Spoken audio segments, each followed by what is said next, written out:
No, I pulled over. I just didn't feel safe to get out of my vehicle. Well, no, that's not what the police report. So today we're in Judge Boyd's courtroom, and things go sideways almost immediately. This woman says she didn't feel safe talking to police, so instead of pulling over, she hits the gas and takes off. Look, whatever she was thinking, that's not self-protection. That's self-sabotage be why the time officers had to break her window, any sympathy was pretty much gone. Being nervous during a traffic stop is one thing, but this didn't feel like fear. It felt like ego. And Judge Boyd? Not the type to entertain that. Some people only learn the hard way. What do you think? Was she panicking or just being reckless? Let's get into it. Who's here on Mia Ray Hermio Herrera? Present, Your Honor. Thank you. Good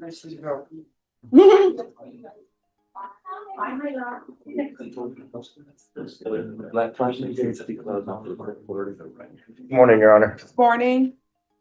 Good morning. All right.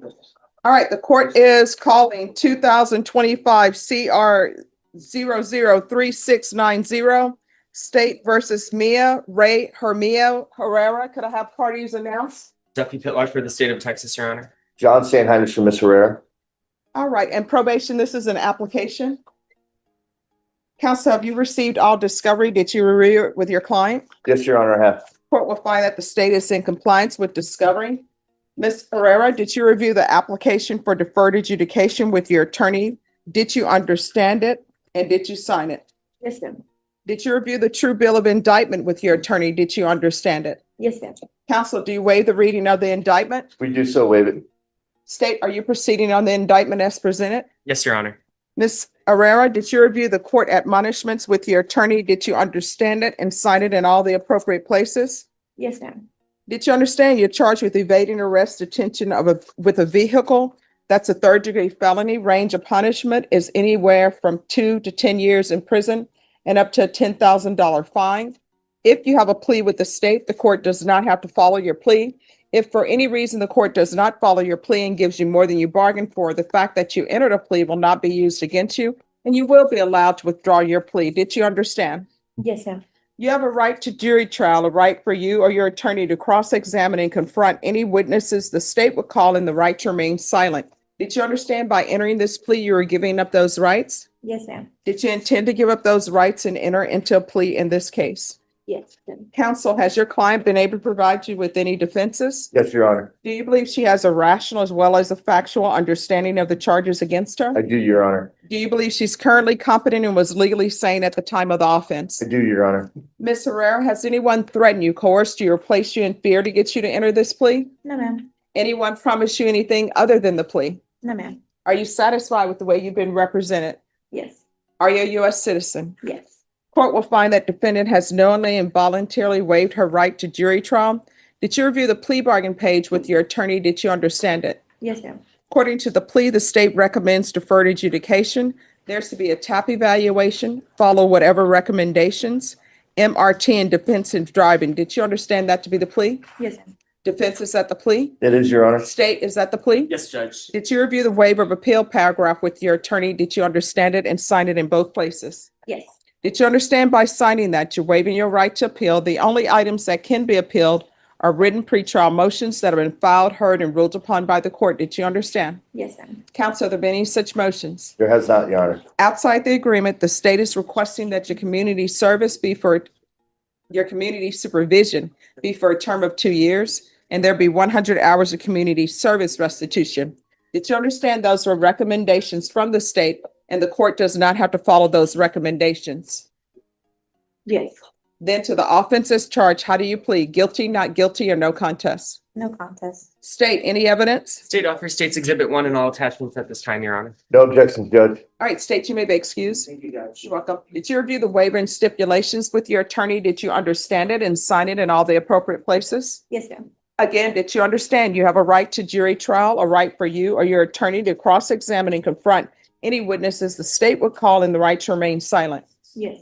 Did you understand that today the state will be presenting evidence in the form of witnesses' statements and police reports, but most importantly, there'll be no live testimony? Did you understand? Yes. Court will find that defendant has knowingly and voluntarily waived and consented to stipulation of testimony and stipulations Court will accept into evidence states exhibits 1 and attachments and review the same.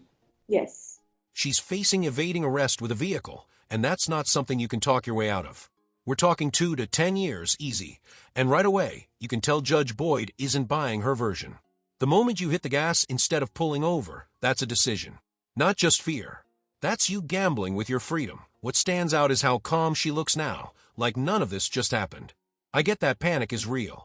But panic doesn't usually look like running red lights at high speed. That's not instinct. That's a choice. You can see it on the judge's face, too.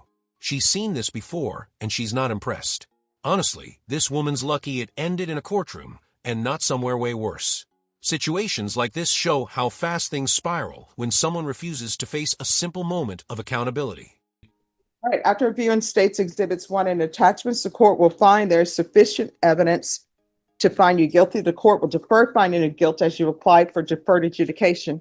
Are you proceeding with sentencing? We are, Your Honor. Anything you wish to say on behalf of your client? At this time, no, Your Honor. All right, so why didn't you pull over? I did pull over. No, evading arrest detention in the vehicle is when officers, ask you to pull over, and they signify this by putting on lights behind your vehicle and asking you to pull over. So the officer in the police report said that he asked you to step out of the vehicle and you took off. And then finally, they end up having to break your window once you pulled over again. So do you not remember this night? No, I pulled over. I just didn't feel safe to get out of my vehicle. Well, no, that's not what the police report says. Have you read the police report? Yes. What it says is, they do the normal, he's driving, he approached your vehicle and gave you the reason for why he was stopping you, asked for your information. You gave him your phone and I copied down our information. I then asked her for insurance. While your window was rolled down, he says there was a very strong odor of marijuana. I told AP I had to return to my vehicle and that I would be back. He contacted his supervisor, and then he gave you more instructions. You refused to follow his instructions.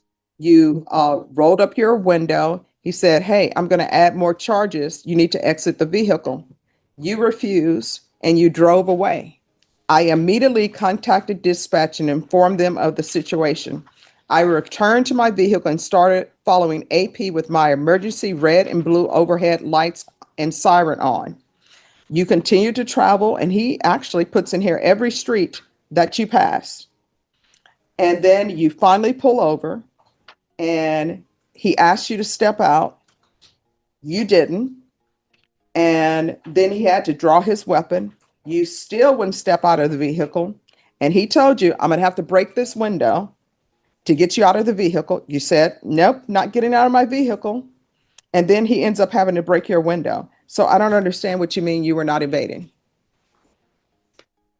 I mean, if you feel as though you're not evading and you want a jury trial, you're welcome to have a jury trial. I'm content with where we're at as far as So why didn't the officer had pulled you over. He wanted your license, your insurance. Why didn't you remain there, give him all the information? What was going on with you? Were you using drugs? Were you intoxicated? What was going on? I'm trying to figure out so I can set appropriate conditions for your probation. I didn't feel comfortable or safe with the officer. I understand that me driving away was not the best decision. It wasn't the correct decision. And I understand if there's ever a point that I don't feel safe around an officer, that's not the approach to take. I truly just did not feel safe with that officer. All right, and if you're drug tested today, what are the results going to be? And you're going to get drug tested today. I haven't smoked within the past 2 weeks, so it's going to be positive, I'm assuming, because I don't know how long it takes to get out of your system. So the officer was right when he said he smelled marijuana in your vehicle. Now the next thing, do you have any children? No, ma'am. Are you employed? Yes, ma'am. What do you do? I'm a server Where? at Omiya. It's a sushi restaurant. Oh, I'm a sushi. Do you make any of the sushi or you just serve? I serve. Okay. All right. This is what the court is going to do. The court is going to sentence you to 2 years deferred adjudication, regular reporting by Zoom or in person. There's going to be regular random UAs. Let them know that they need to test for levels. After today, there's to be no driving until you present a valid driver's license and insurance to probation. There's going to be field visits one time per month for 3 months. Proof of employment within 30 days. No employment as a home health care provider or with minors. There's to be no unsupervised contact with minors. There's to be 100 hours of community service restitution. How far did you go in school? High school? All right, what are you Diploma. planning on? What are you planning on doing with the rest of your life? What's your dream job? A flight attendant. All right. So there's 100 hours of community service restitution. If you become a flight attendant, your community service hours will be deemed satisfied. So you need to start making plans on how you can do that. Thank My you. understanding is you sometimes get free travel. I have a question. Yes. I've applied to be a flight attendant with this current situation going on. I guess I know I probably should do my own research on it, but is Yes. this something that, like, after the deferred probation happens? Well, what I can tell you is this is on your record. You need to discuss with your attorney, perhaps about non-disclosures or whether or not it can be removed from your record, expungements. Okay? Okay. Probation, is there anything else? Is there anything else you need from the court to be successful? And just so I understand, the 100 hours, if I become a flight attendant, I don't do them, or I Yes. still have to do them? No. If you complete that, you're off to the friendly skies. So, That's much So, better, Judge. Otherwise, you can do the 100 hours. They usually will put you in the sun picking up paper. is the 100 hour, or do I have like the 2 years to figure out to become a flight attendant? Is that what- Yes. Okay. All right. Is there anything else? Just one last thing, Your Honor. In discussions with the state is not going to, I just want to place it on the record, the state is not going to oppose an early termination application if we should so apply. All right. Thank you, Thank Your Honor. you. All right. Well, did you review the trial court certification of defendant's rights to appeal with your attorney? Did you understand it and sign it? Yes. Because this is a plea bargain agreement, because I followed your plea bargain agreement, and because you waived your right to appeal, you do not have the court's permission to appeal. Thank you for dressing appropriately for court. If there is some issues you have, or you're confused about anything, let your probation officer know. If you feel as though they're not addressing it, you can always come back to the court. Okay. Am I able to give them the car insurance and the ID today? You'll speak to probation and they will let you know. Okay. All right. Thank Thank you. you. Your Honor, Thank thank you. you so much. I appreciate you. All I right. appreciate Thank you. Have a good one. You as well, Judge. All righty. Then she looks Judge Boyd straight in the eye and says she pulled over. And it's like, no, you didn't. The judge isn't buying that for a second, and the way she addresses it is super direct, especially when she points out that officers had to break her window to stop her. That says everything that I'm honestly tired of hearing people lean on. I didn't feel safe, when it clearly doesn't match what happened. Traffic stops can be stressful, sure, but fear doesn't usually make someone speed off. If anything, it makes you freeze up. Judge Boyd handled it exactly how you expect. Calm, straightforward, not interested in excuses. And the frustrating part? It doesn't even seem like this woman really learned anything from it.So what do you think? Was this actually fear? Or just someone refusing to take responsibility? Let me know. And as always, thanks for watching.